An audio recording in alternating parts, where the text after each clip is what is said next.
On va s'intéresser ici à l'interprétation statistique de l'entropie et on va donc utiliser la détente de Joule-Gay-Lussac pour illustrer cette notion. En physique statistique, quand on caractérise l'état macroscopique d'un système, on parle de macro-état, et à ce macro-état va pouvoir correspondre plusieurs états microscopiques, et ces états microscopiques sont appelés en physique statistique micro-états. Donc on va illustrer ça sur l'exemple de la détente de Joule-Gay-Lussac. Je vous rappelle que dans la détente de Joule-Gay-Lussac, on a un récipient ici à paroi indéformable. On va avoir ici deux sous-compartiments qui vont être séparés ici par une paroi initialement, et on va enfermer donc un gaz dans la partie gauche. Dans la partie droite, il n'y a rien du tout. Et à t égale 0, on va enlever ici la paroi ou faire un petit trou dedans, et on va attendre que l'état final soit obtenu. Donc on va appeler grand N le nombre de particules de gaz que l'on retrouve dans la partie de gauche initialement. Et ce que l'on va faire également, c'est qu'on va s'intéresser donc au nombre de particules qui vont rester dans le sous-compartiment de gauche à l'état final, et on va appeler Ng ce nombre de particules qui se trouve à l'état final dans le sous-compartiment de gauche. Alors ce qu'on va commencer à faire, c'est par regarder le cas simple où il n'y a initialement que deux particules dans l'état initial. Je rappelle, Ng c'est le nombre de particules dans le compartiment de gauche, mais à l'état final. À l'état initial, on va avoir un état macroscopique possible, un macro-état, auquel va correspondre un micro-état, à savoir les deux particules sont à gauche. Quand on s'intéresse à l'état final, une fois qu'on a enlevé ici la paroi qui sépare les deux sous-compartiments, on peut se retrouver dans trois configurations macroscopiques différentes, donc dans trois macro-états finaux possibles, à savoir les deux particules sont à gauche, on a une particule à gauche et une particule à droite, ou alors on a les deux particules à droite. Quand on s'intéresse au micro-état correspondant, si les deux particules sont à droite ou les deux particules sont à gauche, il n'y a qu'un seul micro-état possible, mais si on fait par une vue de l'esprit un marquage donc des deux particules initiales ici, dans l'état initial, on va avoir deux micro-états possibles qui correspondent au macro-état, une particule à gauche, une particule à droite, schématiquement la particule noire à gauche ou la particule noire à droite. Ça, c'est lorsqu'on a donc deux particules initialement dans le macro-état de départ. Ce qu'on peut faire, c'est regarder ce qui se passe lorsqu'on a trois particules initialement. Donc encore une fois, un seul macro-état avec les trois particules sont à gauche avec le micro-état correspondant. Et à l'état final, on va pouvoir avoir quatre macro-états possibles. Les trois particules sont à gauche, un micro-état correspondant. Trois particules sont à droite, un micro-état correspondant. Et ensuite, on peut avoir le macro-état deux particules à gauche, une particule à droite, ou inversement, une particule à gauche, deux particules à droite. Si encore une fois, on fait par une vue de l'esprit un marquage de ces particules, on se rend compte qu'il y a trois micro-états possibles qui correspondent au macro-état deux particules à gauche, et de même, trois micro-états possibles qui correspondent au macro-état une particule à gauche. Donc ce que j'ai illustré ici avec deux ou trois particules initiales peut être généralisé à un nombre quelconque de particules, grand N, à l'état initial. Et donc on peut s'intéresser ici au nombre de micro-états associés à un macro-état donné. Alors, c'est rien d'autre qu'un problème de dénombrement.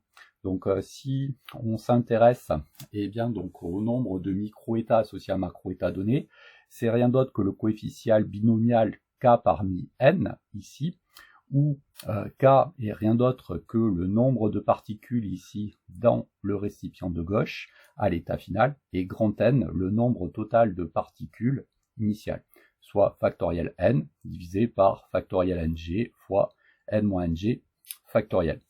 Donc ce qui peut être intéressant de faire, c'est de s'intéresser ici à une petite simulation qui consiste pour une valeur donnée de n, de connaître le nombre de micro-états associés à un macro-état possible.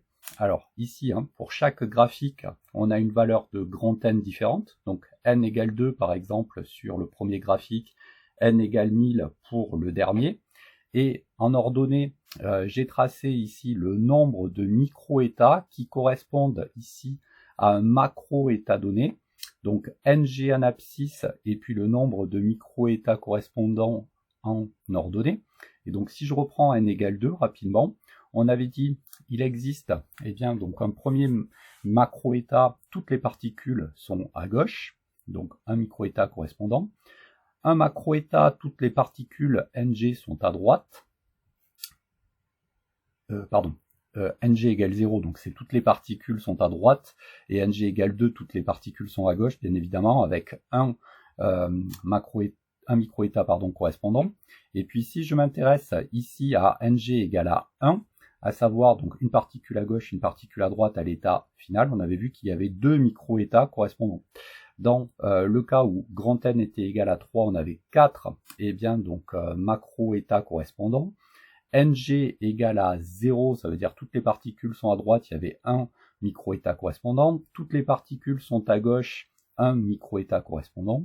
Et puis dans les cas Ng égale 1 et Ng égale 2, on avait donc 3 micro-états possibles pour ce macro-état particulier.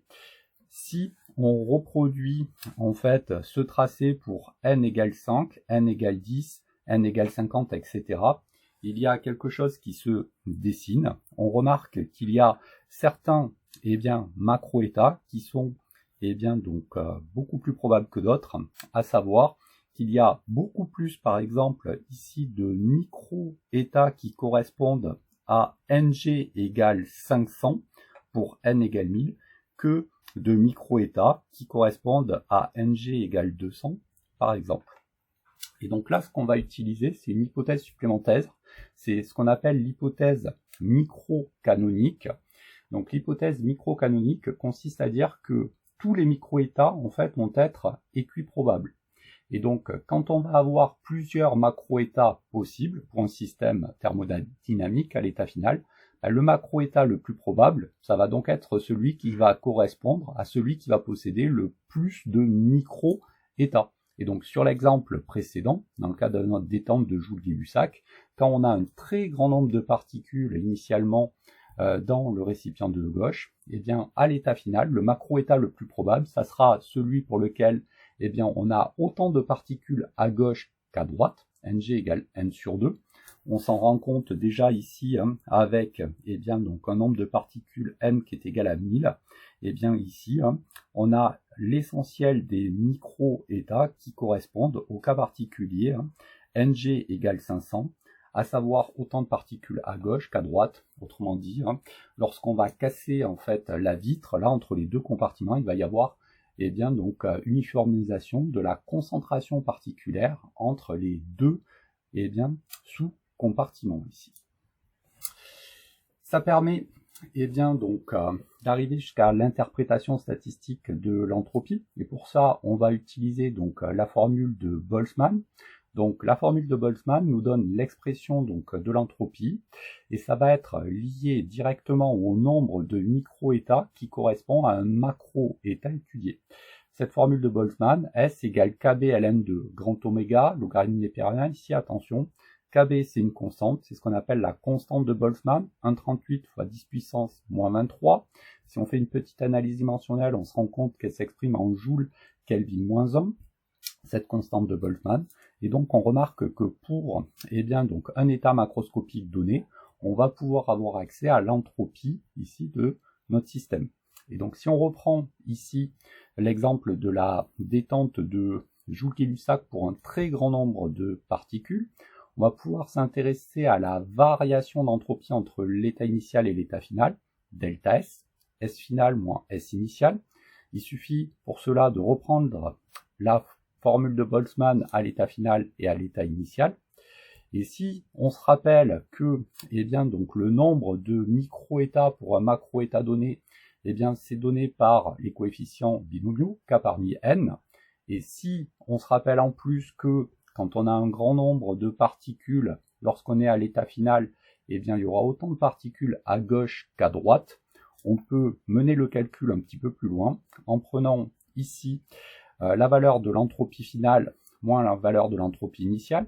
Initialement, bien évidemment, il n'y a qu'un seul micro-état possible, à savoir toutes les particules sont à gauche. Et donc, cette formule-là, si on en donne une formulation approchée pour les grandes valeurs de n grâce à la formule de Stirling qui nous dit que ln de factoriel n, c'est à peu près égal à n logarithme népérien de n pour les très grandes valeurs de n, eh bien, un petit calcul permet donc d'aboutir à la formulation en grand N KB ln de 2 pour la variation d'entropie entre l'état initial et l'état final. On remarque que cette variation d'entropie ici, elle est positive. En thermodynamique, quand on cherche à calculer la variation d'entropie entre l'état initial et l'état final, on peut faire une approche qui est purement macroscopique. Donc ça sera vu dans le chapitre sur le second principe. Et on se rendra compte que par cette approche qui est purement macroscopique, contrairement à cette approche que l'on a faite ici et qui elle est microscopique, aboutira à la même valeur de la variation d'entropie, delta S égale grand N KB ln de 2, que cette approche microscopique que l'on vient de faire ici.